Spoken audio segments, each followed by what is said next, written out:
सहित हाथ मिसई आमको साहाय्य कर सहयोग कर तेणु ए कार्यक्रम सफल होगा जाऊँगी तेणु बंधु अग्रज गाइड फिलोसफर कहले भूल हम ना दुई जन व्यक्ति पट्टनायक पूर्वतन स्पेशल सेक्रेटरी राजनेता लोक माने कला उपरे भाषण देवे आउ जो माने कला को धरी रखिचंती जो मानकर कला जीवन से माने हमठू सुनिबे ये कष्ट मु केबे भी आपन को देबेनी।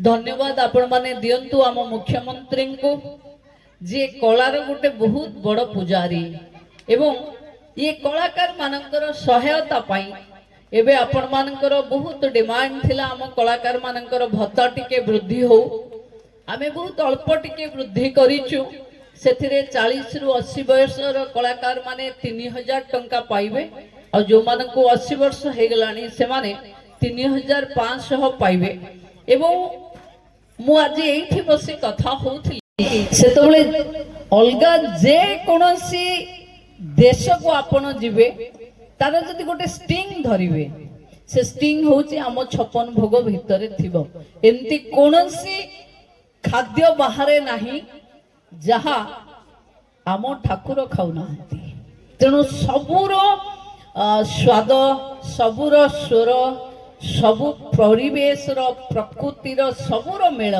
जो आमे अच्छे बोधे से अश्रुमोजन भाई कला क्षेत्र कामटा आपण आरंभ करिसंती बहुत बहुत साधुवाद मु देवी जे आपण पाई 30 टी जिल्लार प्रत्येक गाँ सहित जोड़ी हवा पाई गोटे अभिनव उपाय करुचंती जोटा अक्टोबर 23 रे गोटे गाँ दिवस भी आपण माने पालुचंती ମାନେ ବେଳେ ବେଳେ ଲାଗୁନି ଆପଣଙ୍କୁ ଯେ ଅନେକ କଳା ଅଛି ଯୋଉଟା ଆସ୍ତେ ଆସ୍ତେ ହଜିଯିବ ଲିଭିଯିବ ବୋଲି ଆପଣଙ୍କୁ ଲାଗୁନି? ମୁଁ ତ 20 ବର୍ଷ ତଳେ ଗୋଟେ ଆମ୍ବ ଟାକୁଆ ଦେଖୁଥିଲି, ନାକରେ ଲଗେଇକିରି ବହୁତ ଡ୍ୟାଣ୍ଡି ଗାଁରେ କରୁଥିଲେ ଲୋକ, ଆଉ ତାକୁ ଦେଖିବା ପାଇଁ ବହୁତ ଲୋକ ଆସୁଥିଲେ। ଧୁଡକି ବି ଦେଖୁଥିଲି ମୁଁ। ଆସ୍ତେ ଆସ୍ତେ ଆସ୍ତେ ଆସ୍ତେ ସେଇଟା ବହୁତ ଉତ୍ତରାଧିକାରୀ ସୂତ୍ରରେ କେହି ସେଇଟାକୁ ଆଉ ନେଇ ପାରୁନାହାନ୍ତି। ତେଣୁ ମୁଁ ଏବେ ଅଶ୍ରୁମୋଚନ ଭାଇକୁ କହୁଥିଲି କି ମୋର ସୌଭାଗ୍ୟ କି ଓଡ଼ିଶାରେ ପର୍ଯ୍ୟଟନ ମନ୍ତ୍ରୀ ହିସାବରେ ମୁଁ ଆପଣଙ୍କ ପାଖରେ ଅଛି। ଆମ କୋଣାର୍କରେ ଆମେ ଏବେ ଲୋକ କଳାକୁ ପ୍ରାଧାନ୍ୟ ଦେବା ପାଇଁ ପ୍ରତିବର୍ଷ ଏ ବର୍ଷ 80 ଲକ୍ଷରୁ ଉର୍ଦ୍ଧ୍ୱ ଲୋକ କୋଣାର୍କକୁ ଆସିବେ ଏବଂ ତାଙ୍କ ପାଇଁ ଆମେ ଗୋଟେ ନୃତ୍ୟ ମହୋତ୍ସବ କରୁଛେ, ବହୁତ ପଇସା ଖର୍ଚ୍ଚ କରୁଛେ, କିନ୍ତୁ ସେଥିରେ ଆମ କଳାକାରଙ୍କର କିଛି ଲାଭ ହଉନି। କେବଳ ଗୋଟେ ଆନ୍ତର୍ଜାତିକ ମଞ୍ଚ ବୋଲି ଆମେ ସେଇଟା କରୁଛେ, କିନ୍ତୁ ମୁଁ ଏ କଳାକ୍ଷେତ୍ର ଅନୁଷ୍ଠାନକୁ ଦାୟିତ୍ୱ ଦେଇ ଯାଉଛି। ଯେବେ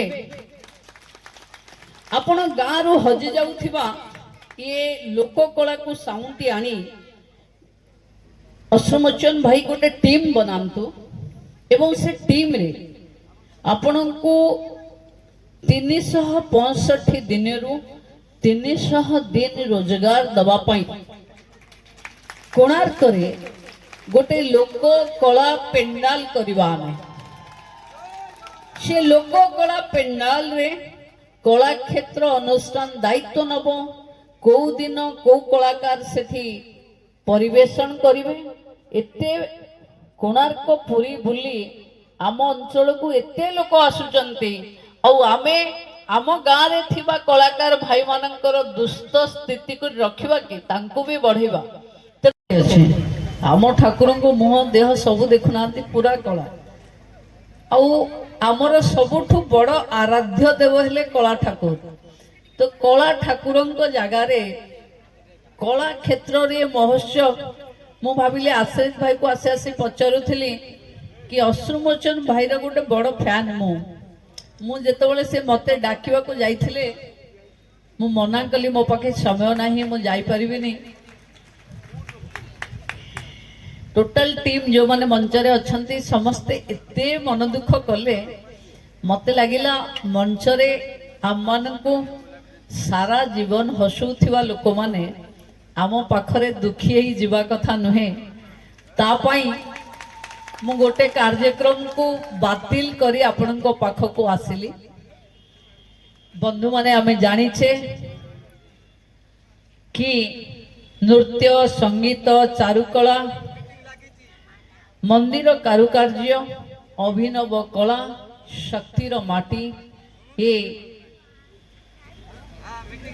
ଉତ୍କୃଷ୍ଟ କଳାର ଦେଶ ଓଡ଼ିଶା ପାଖେ ଆମ ପୁରୀ ଜିଲ୍ଲାର ଗୋଟେ ସ୍ୱତନ୍ତ୍ର ସ୍ଥାନ ଅଛି।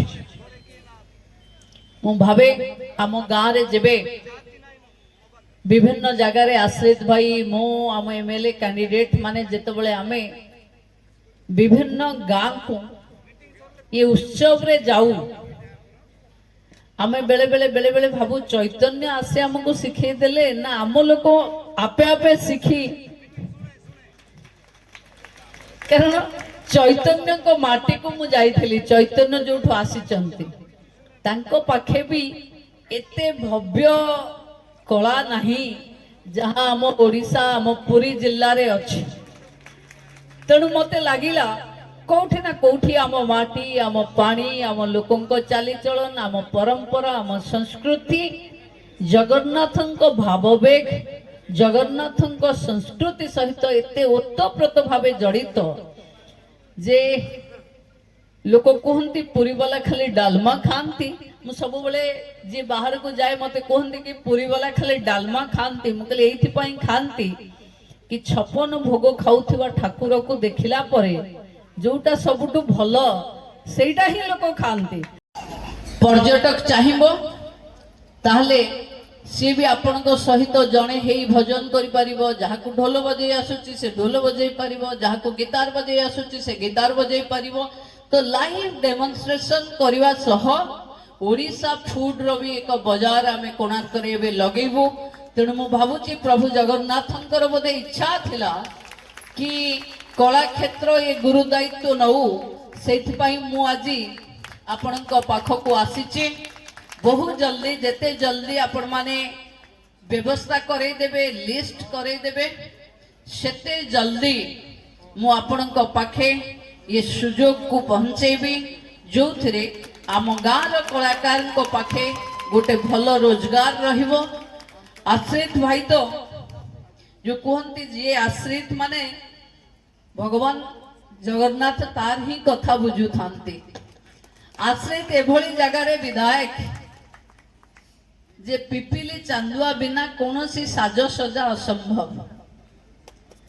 एबे हैंडलूम हैंडीक्राफ्ट्स डिपार्टमेंट रो गोटे बड़ इनोवेशन पिपिली रे हबा को जाउची जोटा 32-33 कोटी टंकार प्रोजेक्ट हबो जो थिरे गाँव कलाकार मानकू देखिबा पाई लक्ष लक्ष लोक आसीबे से बड़ी एक अनुष्ठान एठी गढ़ी उठिबो। पर्यटन विभाग एई पाखरे पाखापाखि 150 कोटी टंकार गोटे हैंडीक्राफ्ट विलेज रो संरचना करिछि। बहुत कम दिन भितरे 2-3 वर्ष भितरे आपण माने पिपिली अंचल रे आश्रित भाई नेतृत्व रे कलाकार हस्तशिल्पी एवं चांदुआ करुथिबा बंधु मानक पाई एक नुआ दिन नुआ समय आसीबा को जाउची। समस्त को ये कला क्षेत्र रो सम्मान कला क्षेत्र आदर्श जिला घोषणा हबो। गाँ 90,000 गाँ आपण ना 50,000 गाँ बाछिबे। आपण माने आपण काम रे अविरत लागंतु। कलाकार मानंकु प्रभु जगन्नाथ तांको कलारू आउ टिके कला दे दियंतु जो थिरे मो भाई भौणी माने आहुरी रुधिमंत हे आम लोक कला को बंचई रखंतु एवं आपण माने माँ सुभद्रा माँ लक्ष्मी आशीर्वाद पांतु। कला रे जे पेट पोषी हबनी कला को जे जीविका करी हबनी एभली नुहे। आगको ओडिशा रे जदि काहाको बेस करी लिवलीहुड हबो ताहले से कला एवं कलाकार को बेस करी हबो। तेणु मु पुणी थरे आपण माने समस्ते मते एथि डाकी थिबारु जाओ आमे कला संस्कृतिर राज्य एवं आम प्रत्येक गाँ गहली रे जो कला संस्कृति भरी रही ताकू किभली भाव में आहुरी आगु को निया जाई परिबो सेतिपई ए कला क्षेत्र अनुष्ठान टी आज गढ़ी उठी। आम सरकार सबु बेले ओडिशा विकसित हवा सहित आमर जो परंपरा रही कला संस्कृति रही विभिन्न जिलार विभिन्न सांस्कृतिक कार्यक्रम ठू आरंभ कर कलाकार माने अछंती किभली भाव में सेमानंकर उन्नति कला संस्कृति आगु को जीव जो उद्यम जारी रखिछन्ति मु साधुवाद दउची धन्यवाद दउची। एवं मु एक कला क्षेत्र अनुष्ठान जेहेतु मो निर्वाचन मंडली भितर तार कार्यक्रम आरंभ करिछन्ति मु प्रभु जगन्नाथ को प्रार्थना करुचे अनुष्ठान ए ओडिशार कलाकार मान कथा को नहीं कला संस्कृति नहीं किभली भाव में आगु को जाऊ ओडिशा कला संस्कृति जो आम पुरातन संस्कृति रही आगु को जाऊ ए अंचल प्रतिनिधि हिसाब रे ए अनुष्ठान गोटे भाई हिसाब रे आपण मान सहित मु अच्छी निश्चित भाव में किभली भाव में आमर कला संस्कृति कलाकार आगु को जीवे से उद्यम करवा। तेणु आउ थे आपण मान समस्त को धन्यवाद दे।